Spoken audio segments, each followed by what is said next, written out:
the last. But after hearing everyone speak, I really can't say that with conviction. It was amazing to hear such powerful women, their journeys and their stories. So just to add more to that line of thought, I thought I would share a few anecdotes that happened in my life that kind of made a defining change in me and the way I look at life and the challenges that come along with it. To begin with, I think yesterday started with a forward from a friend that said there's nothing more powerful than a woman who's determined to rise. And Facebook, all social media was flooded with empowering messages. Everyone was talking about how amazing we are, how we are better than men, how we are like, we can do it all, and we're a mother, and it was all overwhelming, it was nice, I took it with a bag of salt. And they say motivation doesn't last, so does, neither does bathing, right? So it's recommended daily, and so I'm here for my dose of inspiration, and I think it's amazing with a charged audience, a cozy audience, which is very supportive, clapping and standing up and interactive and fun. So I think one of the most defining moments as I went through my memory lane was in college. Shubha was with me, and so was my friend Rupana. And this was the vice president election, the college union elections. And I promptly went and gave my name for the elections, and I was cocksure that I'm really going to, do it.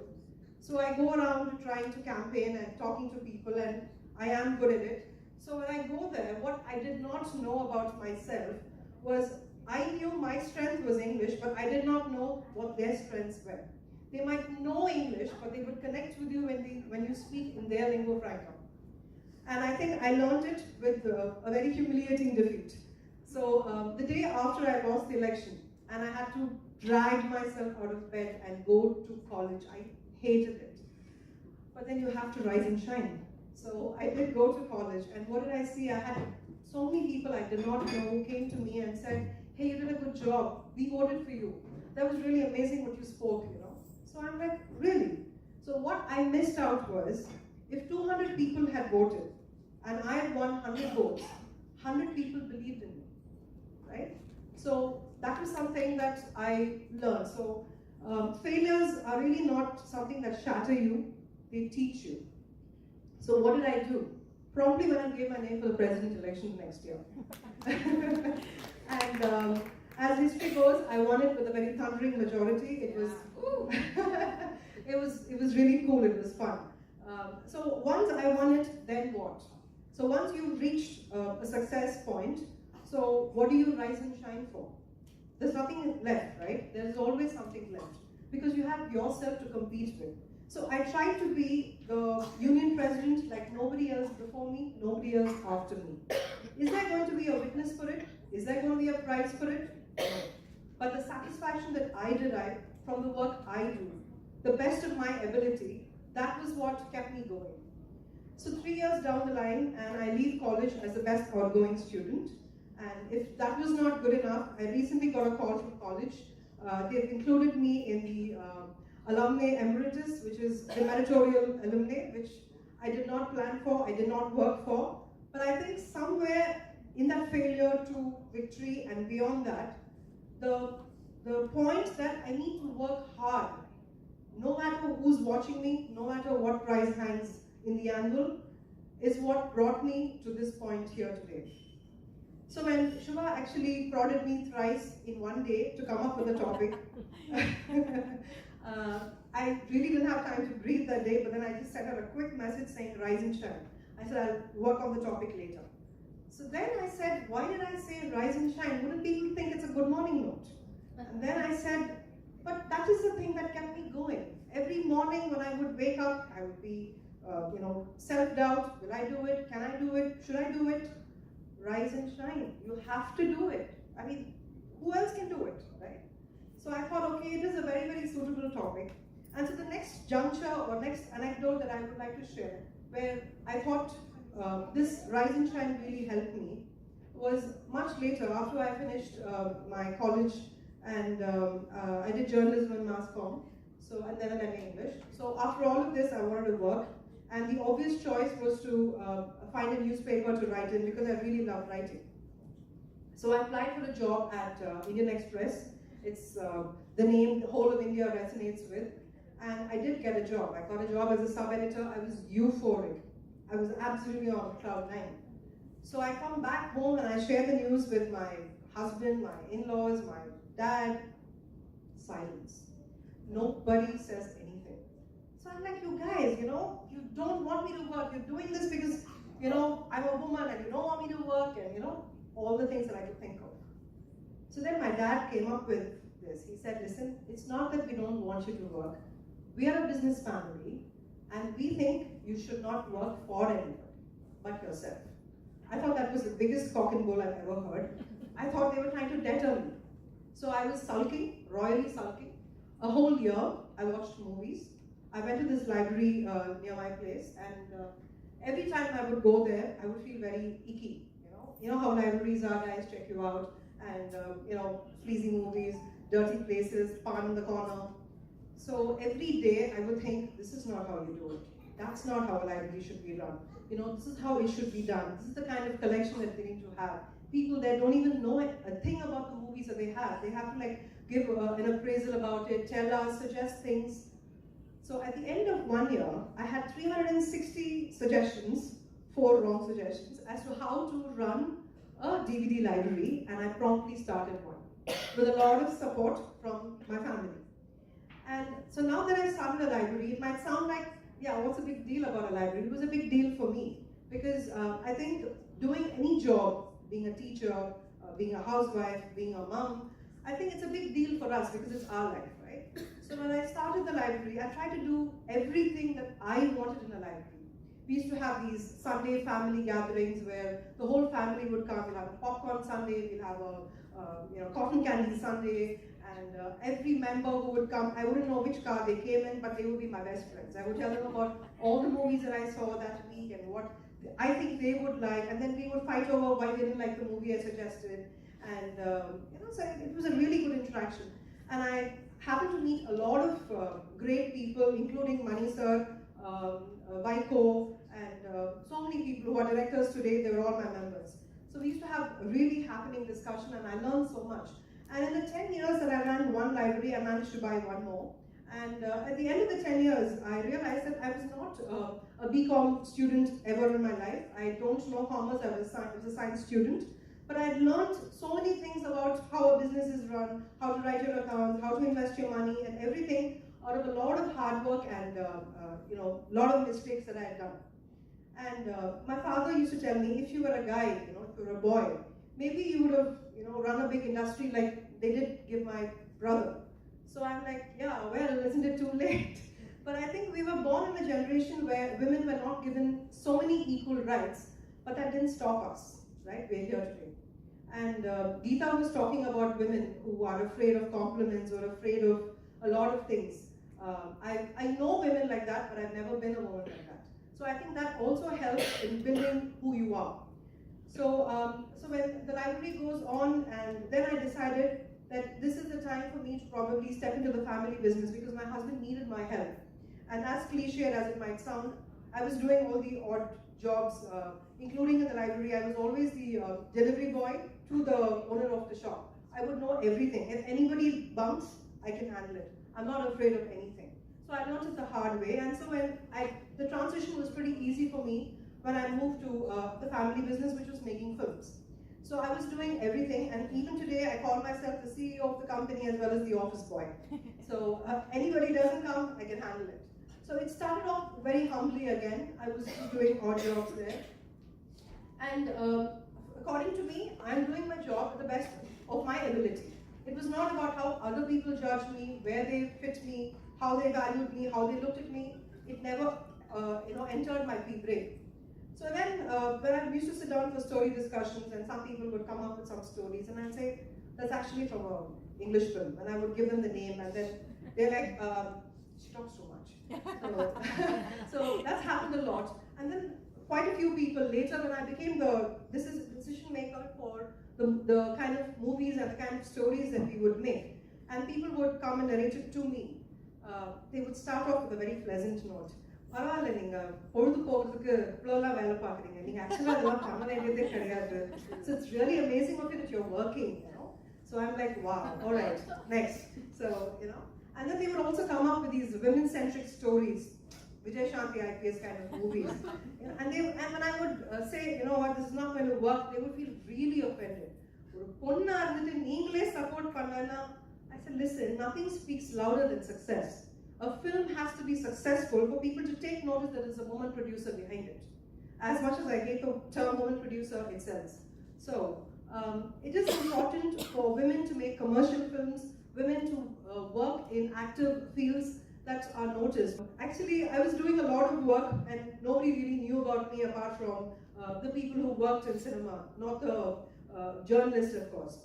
So then when we did a big name film called Mersal 2 years ago, and I was the on-site producer, everyone knew about me, everyone. And they're like, oh my God, there's a woman producer, there's a woman producer. So then when we were like shooting abroad, we were there for 40 days. And there were a lot of people who would like ask my husband, ask me, don't you miss your children? Don't you want to go back home? How will she be able to make all the decisions? Ninga solvingla, will my husband like give the go ahead for things to happen over there? So then I'm like, really people, give me a break. I couldn't even dignify these things with an answer. But this is how people think. It doesn't define who you are, it defines who they are. So I think life just goes on and you keep working. And like I was saying, life takes you to so many points. There are so many chance meetings, events, connecting the dots where one leads to the other. So nothing really goes waste, no learning goes waste, nothing is really a failure in life. You learn from every occurrence in your life. So I think when people have doubts about me, my capability, I have nothing to answer. Only my work can speak for itself. And if they think a man can do something better or a woman can do something better, I'm reminded of what Osho said. He said, I am I and you are you. Nothing inferior, nothing superior, not equal, unique, incomparable. So I think that makes a lot of sense. We waste a lot of energy trying to be like a man or trying to be better than somebody. I think we just have to be ourselves, just do the things to the best of our ability. And if I had strived very hard and fought my family and said, I will work in Indian Express, I might probably have been here today, not to speak on the stage, maybe to cover the event.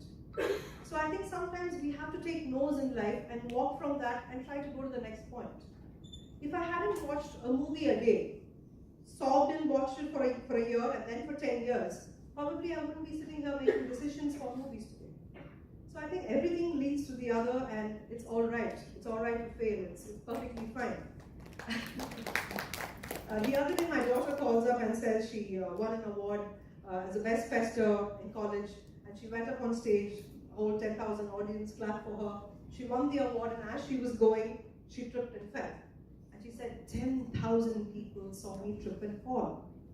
So I said, what did Lady Gaga say? It's not the number of times you fall, it's the number of times you rise. So I think that works for everything in our life. There are friends who come to us, children who come to us with their failures, with their sad stories. We just need to listen and try to empower them very tiny little bit. And they will catch on and then they would be the spearheads of their lives. And if I think that I wake up every morning, rise and shine, it's because of the inspiration that I take from people around me. And inspirations are just not here and there, they're everywhere. There is this lady, I know, she's a dear friend. She's married into a very conservative family. It's an intercaste marriage, and she's a chartered accountant. And in the marriage, she's taken a decision to be working in the family business, which is a very humble business. She wakes up in the morning for the joint family, irons clothes for 15 people, and then cooks 2 meals, and then works. It's like a tireless, endless job. And she is one hell of a bright kid. So then I used to ask her, is this guy really worth it? And she says, well, he is. And every night, she would wear the tiniest of tiny shorts and jump in her room and dance for all kinds of rock music. So what I love about her is, you can try to control her, you can try to hold her, but you can never break her. That spirit in her is so alive. And she compromises everything that she wants, that she lives for, just for certain things that she believes in. She's not a failure, she's a very, very strong woman who's really gone ahead in life to do what she loves the most. Similarly, I have another friend, right here, Rukmani.